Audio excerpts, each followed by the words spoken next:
Hi everyone, you're listening to the Greg Andrew Experience and I'm Greg Andrew. If you're listening to me on YouTube, please hit the subscribe button and follow the page, and if you're listening to me on Podbean and other various podcast outlets, just hit the subscribe button on them too. I'd just like to thank everybody for listening to my first episode. Seems to have gone down quite well, had loads of good feedback, so I'm quite impressed with myself. So as you know, this is a new thing to me, and it's a massive learning curve, and I'm learning new stuff all the time. So as we progress through the series, you will notice more sort of positive changes because I'm learning new stuff all the time, and it's just I'm loving it. So anyway, in this episode is going to be questions taken from followers on my pages, on my Twitter, on my Instagram, and on my Facebook. And if you want to follow me on them, it's at Mr. Greg Andrew. So we will jump straight in.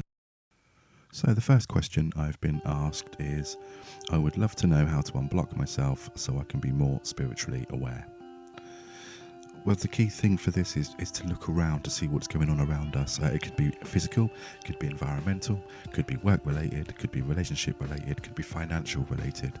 Stress comes to us in all many shapes and sizes. It comes to us at different times in our lives. Sometimes it comes unexpectedly. We might actually think things are actually going on all right, but if we take a deeper look within ourselves, we'll find that there might just be something there that's making you a little bit unhappy or making you feel a little bit unsettled, etc. So we need to look at this first. We need to sort of look within, and we need to look around. And once we've established what's going on,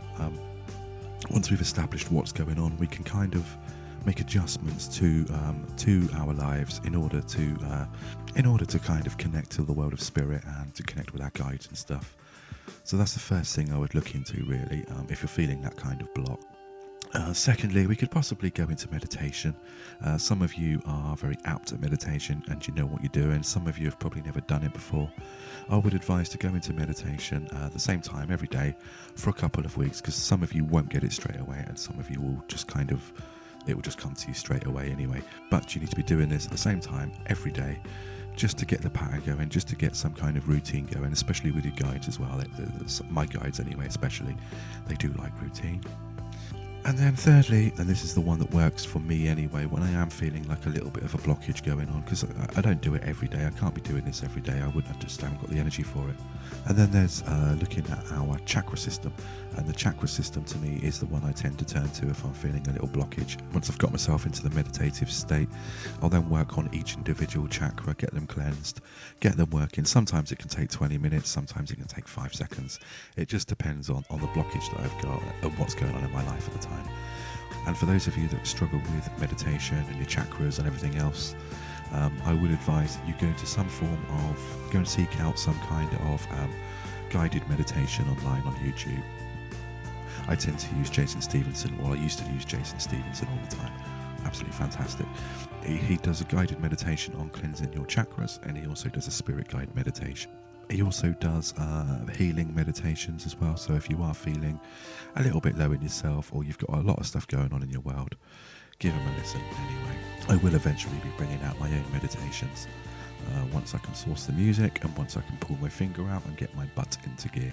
Because as you know, when I say I'm doing a podcast, I'm doing it. And when I say it's coming out, it doesn't come out because I just have to keep doing stuff. And I'm not exactly Mr. Organised.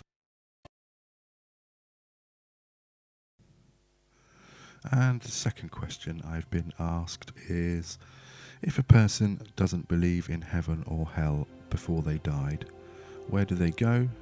And is it up to my own belief or theirs?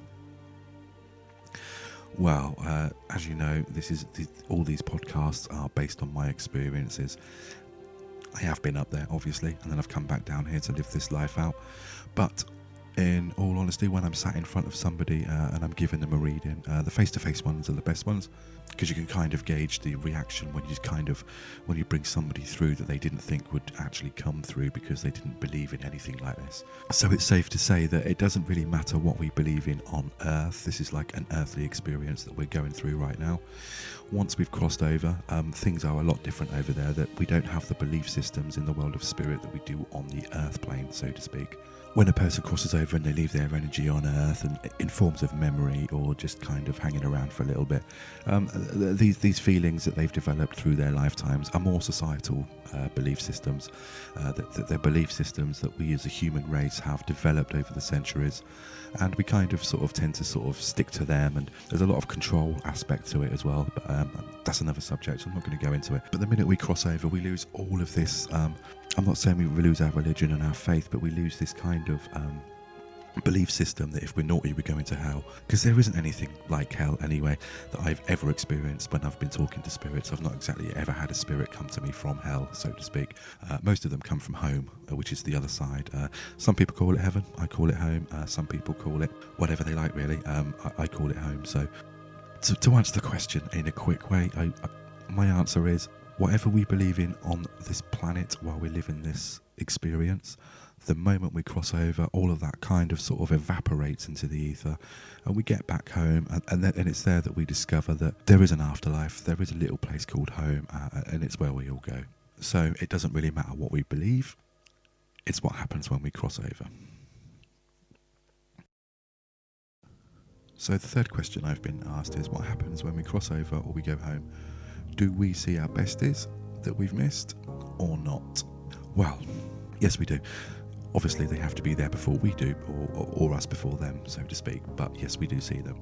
And the way to look at it is, when we're living this experience and we're on this earth plane and we're finding best friends and we've got that connection with the best friends, some of you will notice that there is a real connection within your group of friends.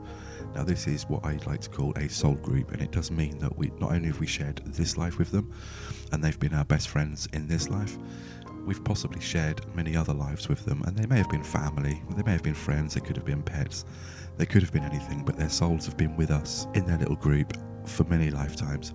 And this is why some of you do sort of experience that connection amongst your friends, the ones that you know, maybe the ones you've grown up with for most of your life since school, and you've stayed in touch through like 30 or 40 years later, you're still in touch, and you've still got that sort of chemistry between you. So when we do cross over, they will be there waiting, and when they are there waiting for us with their arms wide open, it's then that we realise how many lives we've been with them and how important they are to our soul journey and our soul experience. Not only in this lifetime, not only in past lifetimes, but possibly in future lifetimes as well. And then she goes on to ask, and say if we go for a reading to hear from someone that's passed away, but we never hear from them, could that be because they've been reincarnated or gone off to their new life? The short answer to that is no, I don't.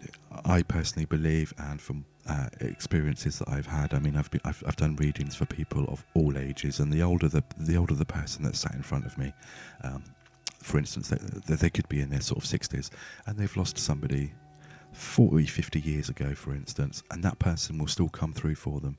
And that is because on Earth we have a concept called time, and 50 years seems like an awfully long time to us, but over in the world of spirit or back home, that is literally going to be about 2 or 3 seconds. It's because there's no concept of time there, and it takes a long time, if we're going to talk about time, for a spirit to kind of reincarnate into another life form. They might even be over there waiting for their soul group to arrive, so that they can all go and start a new life, a new lifetime or a life experience together. So say if I went for a reading and I wanted my mum to come through, and she doesn't come through, I'm not going to find any hardship in this. I'm not going to get myself all upset over it, because I know she's just not ready to come through. I might be in a stage of my life where I don't need my mum to come through, because my mum, if for instance my mum was to come through, it would be for advice and to get me through whatever it is I'm going through in my life. So your life might actually be, you might actually be on your right spiritual path, and you might be following your dream without yourself realising. Even though you might be going through a little bit of turmoil, you are adjusting to a new pathway, and sometimes you don't need to hear from the person that you're expecting to, but it doesn't mean they've been reincarnated, because the chances are your whole soul group needs to be up there before you all kind of go on to your next venture, so to speak. And another question, and the question is, how long have you been doing this, and when did you realise you could do it? Well, I can't put an exact time on it, but I'm going to sort of go back to when I was 3 to 4 years of age.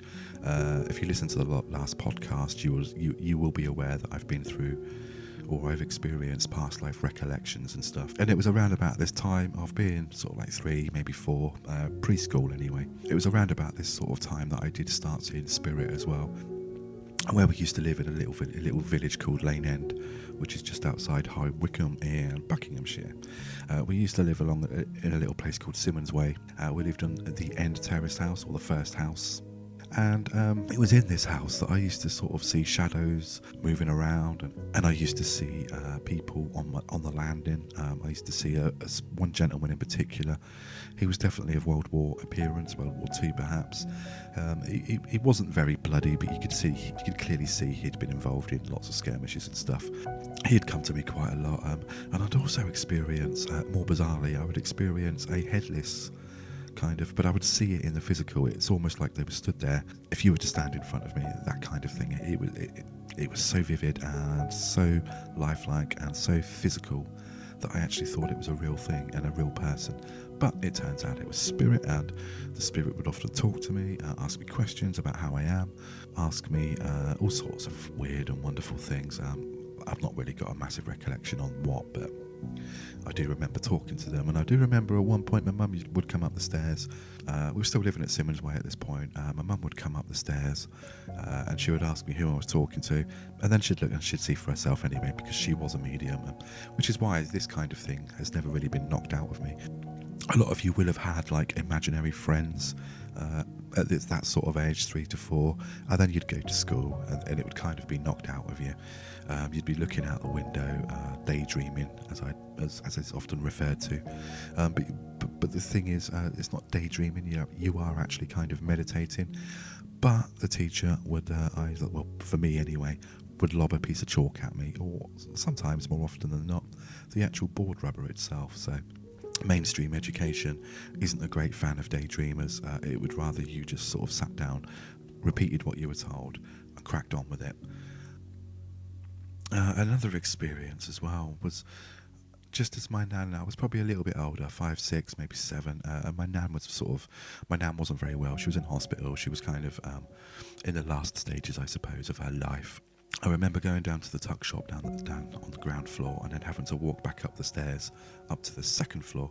And every time I walked back up these stairs, there would be this another World War II figure just sat there waiting for me, but he had no feet. It was almost like his feet had been blown off, but he was still standing. And he'd ask how my nan was every single time. He'd ask how my nan was, how I'm doing. It kind of let me know that my nan was going to be all right. So when the news came of my nan passing away, I wasn't deeply shocked. I wasn't saddened. I was I kind of knew that she was going to be okay and she was going to a nicer place, and this gentleman was going to look out for her. So then as I was going through my teenage years, I kind of sort of put it to one side. I didn't really want to see spirit. I didn't really want spirit getting involved in my life. I was into girls. I was into hanging out with my friends and stuff. And then around about, I was 21 when my mum passed away. She passed away at home, and on the end of her bed I saw my nan sat there waiting for her, and I knew she was going to a better place as well because my nan was there waiting for her. And it was after that I started to kind of experience all these experiences that I'd had as a little child. I kind of started experiencing them again, and things were kind of opening up for me again. And then it wasn't until I got into my late 30s, sort of mid-30s perhaps, 35, 36, that I started taking this a bit seriously again. And I did open myself up to do readings for people. Mostly it was free. I joined another circle up in Holywell, Holywell Spiritualist Church. I joined a circle about 10, 12 years ago now, and it was all still there. I was still able to read people. I was still able to see spirit. I kind of worked with it, but I carried on doing a full-time job like most of us have to, and I didn't really have a lot of time to be doing it. And then 2 years ago, 2018, end of 2018, I decided to give up full-time work and do this as a living. And some of you know that a lot of you have seen me live as well on the Facebook lives and stuff. You'll know that my way of doing readings, it changes sometimes. Sometimes they're more spiritual, sometimes they're more guidance. Just depends on my energies, how I'm feeling, and what my guides want me to do at that moment in time.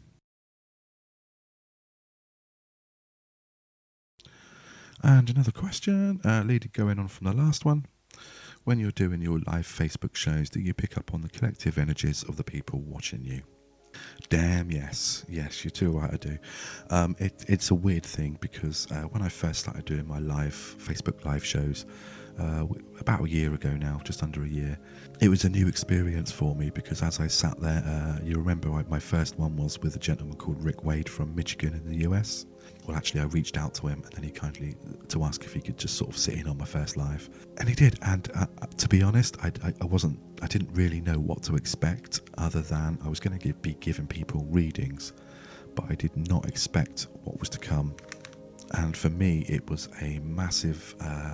It was a massive experience. It was a huge experience for me, and one that I'll always look back on with great fondness. The energies that came into my room were. It wasn't like a queue of people stood there waiting to give somebody a reading. It was just the energy levels changed. There was a massive upshift. I could feel the vibrations in my room. I could feel the change in atmosphere. I could feel so many different things, and it was lovely. And it still continues to be like that for me when I'm doing the lives. But just lately, obviously, we're going through this coronavirus period, aren't we? And it's having a little bit of an effect on me because you've not seen me as much online. Because it's just that I do pick up on the collective energy, and there is a lot of so if there's a lot of anxiety, which there is right now, I pick up on it, and it does affect me. It does sap me. It takes a lot of my energies away, and which is why I thought when I first started doing the lockdown lives, for instance, I thought, right, I just want to help people. I just want to be there. I want to listen to what people have got to say.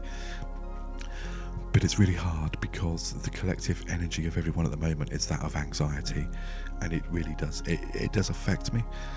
Prior to the coronavirus period, I was picking up on other people's energies, and some of you would have noticed a change in the way I do things as well from time to time. When I first started, it was all about the spiritual readings, and then it kind of progressed, and then I sort of moved on to a little bit of spiritual and a little bit of guidance because of the lives, my workload was picking up. So I have to sort of preserve my energies for my living, really. So I kind of moved on to a little bit more guidance, a couple of spiritual readings, but mostly guidance, because it's all about energy preservation, and when you're busy and you're working hard for spirit, it's very tiring for those that don't really understand it. So I have to be careful how I approach the readings I'm doing when I'm doing a Facebook live. I wanted to do them every night during the lockdown, but it's not nigh on impossible because I'm still getting readings coming through. I'm still getting booked, so I have to prioritise them.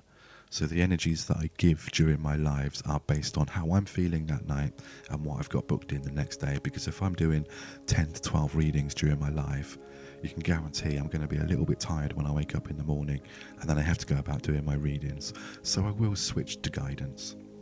In answer to the question, yes, I do pick up on the collective energy. Or they're going through a hard time with grief and stuff, I'm going to pick up on that straight away.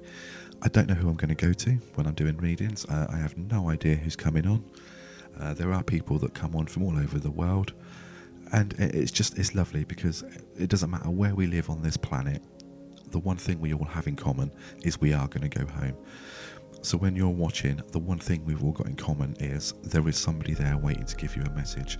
Sadly, I can't get to all of you, and I wished I could, but I can't.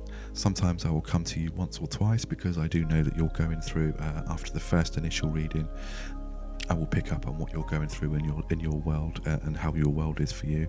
And if there is a need for a little bit more guidance to come your way, I will give it to you because I do kind of empathise and I do kind of pick up on that energy. But it's a strange thing doing the lives. It just depends. I mean, this is how I work. There are mediums out there that will probably smash out 15, 16 different readings in one sitting, in one live show, and then crack on and do it again the next day. I personally can't do that because I'm very sensitive to other people's energies.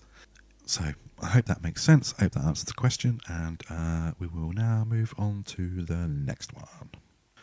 And the next one is, do you know your spirit guides? Yes, I do. I'm very lucky on that front. My main guide, if I was to describe him to you, he's very tall. He's got long blonde hair. If you can imagine the character in the Poltergeist film back in the 80s, the chap that had the big round black hat and the black suit. Well, that's pretty similar looking to my guide, only he's not as sinister. and he's gentle, and he's tall, and he's kind, and he's warm. He's very quiet. He doesn't talk, but when he does talk, it's time for me to listen because he's my main guide. And around him, I've got various other guides as well. I've definitely got, I like to call him Eric. His name's not Eric, but he's a Viking, and he's a Viking descendancy anyway. So, he's very, he's the more jokey one out of all my guides. So they've all got different characters and stuff, and he is very much, he's a bit of a comedian. He's a bit of a rebel. He's very much into trying to make things a little bit awkward for me at times. But he's testing me, and that's what it's all about. But he does it in such a way that's quite funny, and I take him serious because obviously the tests that he's putting me through, I need to be aware of, and I need to know what I'm being tested on. And then I've got another guide that kind of changes every now and then, just sort of, and they're there. I don't really know this other guide, but because they change that often anyway. Well, this one does change that often anyway. They're there really for changes that are going on in my life. So if I'm going through a bit of a period where I'm feeling a little bit down, I'm a little bit confused, or I'm just a little bit, I don't know, I've got no energy, or I'm a little bit flat, or I'm a little bit high, do you know what I mean? That's a sign to me that this guide is on the change all the time. And then when I am doing readings, I've got two other guides as well, and I'm really lucky on this one because one is my mum. My mum was a very spiritual, she was a very good medium when she was alive on the earth plane. We've definitely shared past lives together because it's something we used to talk about when I was a kid. So she's there, and she's the one that gives me my names and stuff. And then I've got my distant cousin who was very autistic on the earth plane. She was non-verbal. She used to scream a lot as well, I remember as a kid. But I was always kind to her, and I always sort of had time for her, and she'd always come and sit next to me. Anyway, she's in the world of spirit, and she's another one that talks clearly. She's very, she's another one that will come and sit with me during my readings and just keep people in check, so to speak. So I'm lucky on that front. And those of you that don't know your spirit guides, there is a way you can actually do you can do a guided meditation to meet your spirit guide. Look out for one of them on YouTube, and make sure you've got earphones in as well, because it's more effective. Some of you will get these meditations straight away, and some of you it's going to take time, but you need to dedicate half an hour every day at the same time every day if you can, normally before bed. And it doesn't matter if you fall asleep, because these guided meditations, they will continue whether you're asleep or not, and your subconscious will pick up on what you're being told. This is a very good way to meet your guides and your spirit guides, your spirit animals or your power animals, all kinds of guides. That we've got so many different guides up there. So give it a try. So I want some of you to let me know as well. It'd be nice to know if some of you have never met your guides, you've done a meditation and then you've met your guide. I'd love to know, because this thing fascinates me.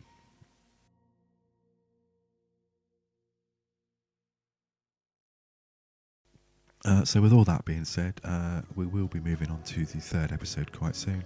At the moment, I don't know what I'm going to be talking about, so if you've got any ideas, throw them at me. Just throw me a load of topics, whatever it is you want to be hearing about, and I'll do my best to kind of fulfill that for you. In the meantime, I hope you all take care of yourselves. I hope you're staying safe, and most importantly, you're staying home and infection free.